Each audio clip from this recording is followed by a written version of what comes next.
Bonjour, je vais faire une vidéo qui va dans le fond expliquer comment tracer une fonction sinusoïdale à partir d'une règle et trouver aussi les zéros de la fonction. Je vais commencer avec le premier exemple que je me trouve à avoir là, c'est-à-dire j'ai f de x est égal à 4 fois cos de rouvre la parenthèse, pi sur 5 fois rouvre la parenthèse, x moins 7 demi, ferme les deux parenthèses, plus 1. La première chose à faire, c'est dans le fond de déterminer mes paramètres. Alors là-dedans, j'ai plein de paramètres intéressants. Alors, j'ai mon paramètre A. Oups. J'ai mon paramètre A qui est égal à 4.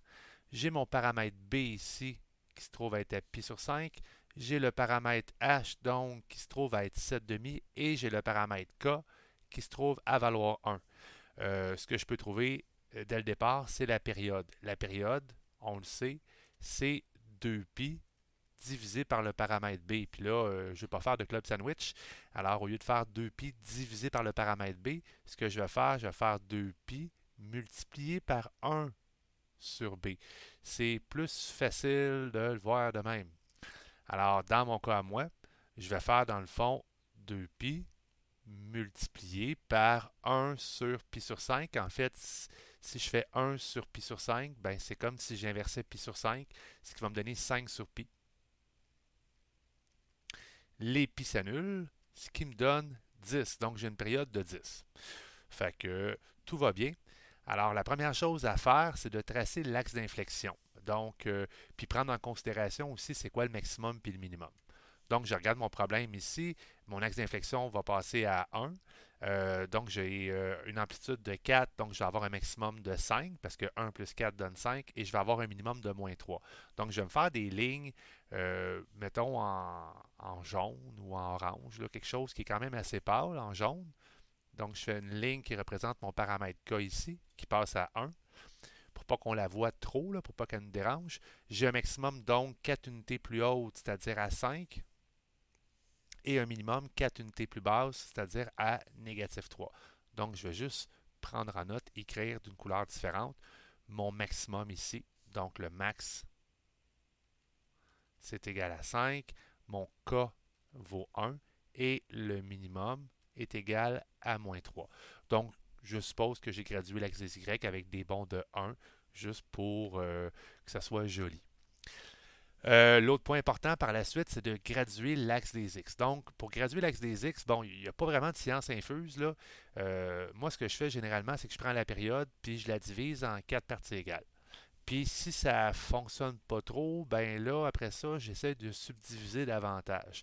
Étant donné que j'ai une période de 10, si je fais 10 divisé par 4, j'arrive avec, dans le fond, des bonds de 2,5. Ce qui n'est pas super beau dans le problème qu'on se trouve à avoir, mais je vais quand même aller voir parce que c'est important dans le fond. Si tu trouves à avoir des bons de 2,5, ça veut dire dans le fond, tes points importants, ça va être 2,5, 5, 7,5, 10, puis etc. Et là, mon paramétrage, il vaut 7,5. Puis 7,5, dans ce qui nous concerne, en fait, ça vaut 3,5.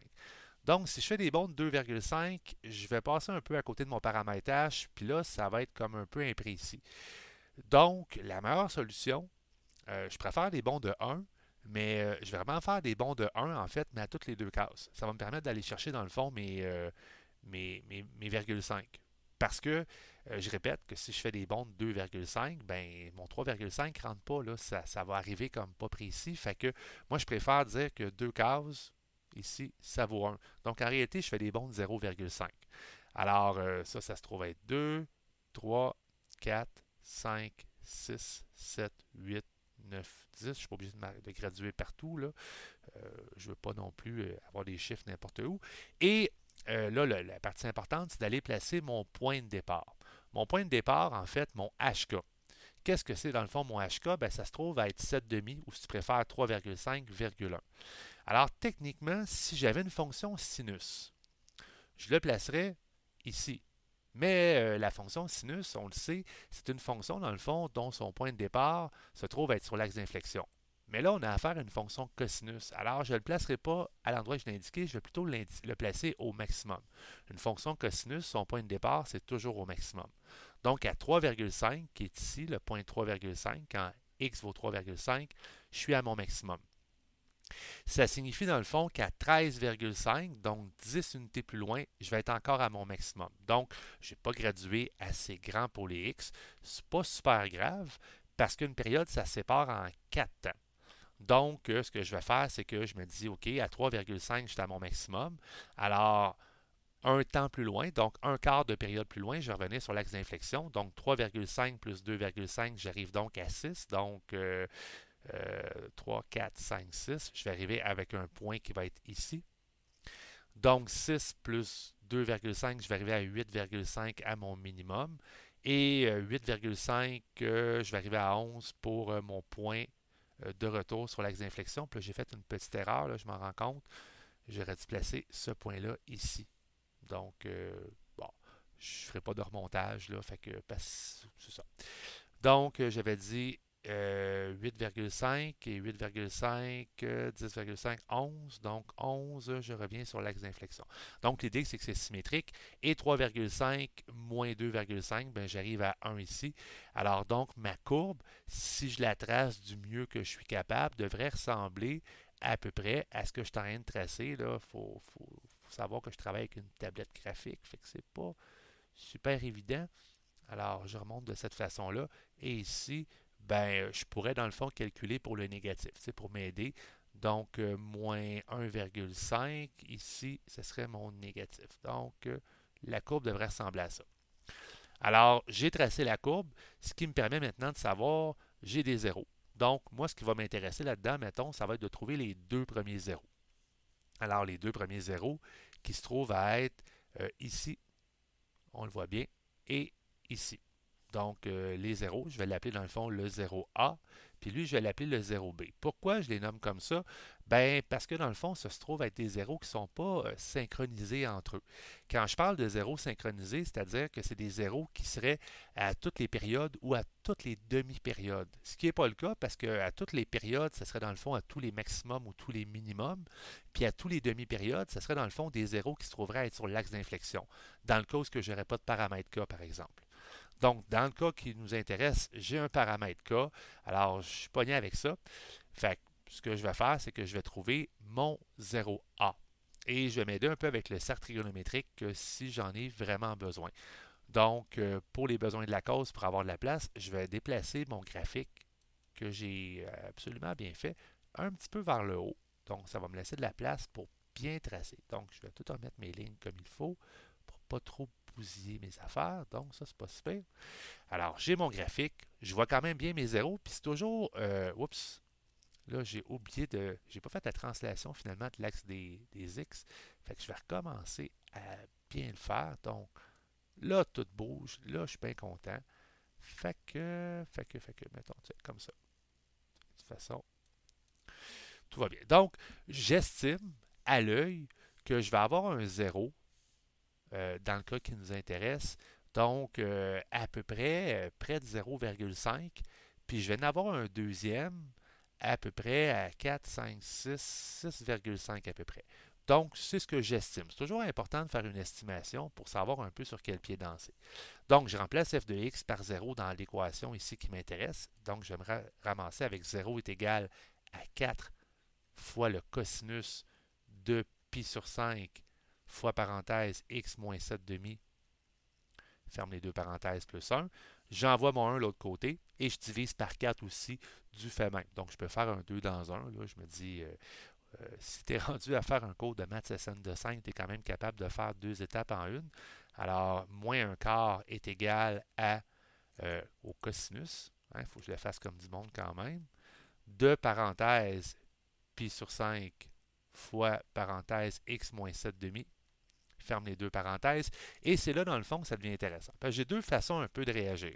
J'ai la première façon qui dit prends ma calculatrice. Donc, je pourrais prendre ma calculatrice, mais je reviendrai tantôt, mais j'ai la façon cercle. Moi, j'aime beaucoup la façon cercle, c'est-à-dire que ce qui m'intéresse, c'est savoir cos de quoi qui donne moins un quart ici sur le cercle. Puis le cosinus, bon, on le sait, c'est le x. Donc, moins un quart, c'est dans le négatif. Moins un quart, c'est moins 0,25. Fait qu'ici, on a un cosinus qui vaut moins une demi. Donc ici, c'est mon moins une demi. Fait que le moins un quart va être à peu près là. Donc, je vais avoir un point à peu près ici sur le cercle, puis un point à peu près ici sur le cercle. Pourquoi je fais ça? Ben, parce que ça va me permettre, dans le fond, d'estimer correctement, pas d'estimer, mais de trouver rapidement, finalement, mes deux zéros qui sont asynchrones, ok, qui ne sont pas synchronisés. Donc, je prends ma calculatrice, je vais aller faire donc cosinus moins 1 de moins 1 quart, ou si tu préfères arc cosinus de moins 1 quart. C'est sûr, la calculatrice, ça va me donner uniquement une valeur. Puis là, j'aurais dû préparer mon affaire en premier puis de la mettre en radians. Super important. Donc, je le fais parce que ça, c'est quand même une erreur qui est commune chez les élèves de laisser la calculatrice en degrés. Tu sais, quand tu fais, mettons, ton cours de physique, tu es en degrés, là, c'est important de l'avoir en radians. Alors, je vais faire cosinus moins 1, donc arc cosinus de moins 1 quart.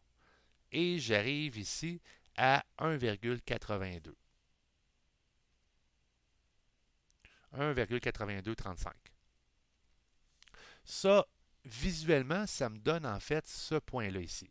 Pourquoi ça me donne ce point-là? Ben parce que pi sur 2, là, ça c'est des angles en radians. Pi sur 2, ça vaut en réalité 1,57 radians. Pi, ça vaut 3,14 radians. Donc ici, j'étais à 1,82. C'est évident parce que je suis avant en 3,14 puis je suis après 1,57. Puis c'est le point qu'on avait estimé sur le cercle. Ça va me permettre aussi de trouver ce point-là ici. Ce point-là, comment je vais le trouver? Bien là, j'ai l'embarras du choix. Je pourrais faire dans le fond 1,8235 moins pi sur 2 pour trouver la distance ici, puis la réappliquer par rapport à 3 pi sur 2. Donc, je préfère 3 pi sur 2 moins la distance. C'est ce que je vais faire. Donc, 1,8235 moins pi sur 2. Moi, je prends tous les chiffres sur la calculatrice. Là. J'aime bien faire être un peu le gourou de la précision. Donc, moins pi sur 2. J'arrive à 0,2527. Donc, le 0,2527, ça se trouve être mon écart. Fait que ça va me permettre, dans le fond, de trouver ce point-là ici. C'est-à-dire que je vais faire 3 pi sur 2 moins 0,2527 pour trouver finalement mon point d'écart. Donc, 3 pi sur 2, 3 pi divisé par 2, moins le 0,2527 parce que je suis à gauche, hein, je ne m'en vais pas vers la droite, je ne m'en vais pas vers les plus gros nombres, je m'en vais vers les plus petits, ce qui va me donner 4,4597. Alors, avec tout ça, ça va me permettre dans le fond d'avoir deux solutions différentes parce que je cherche dans le fond mes deux premiers zéros.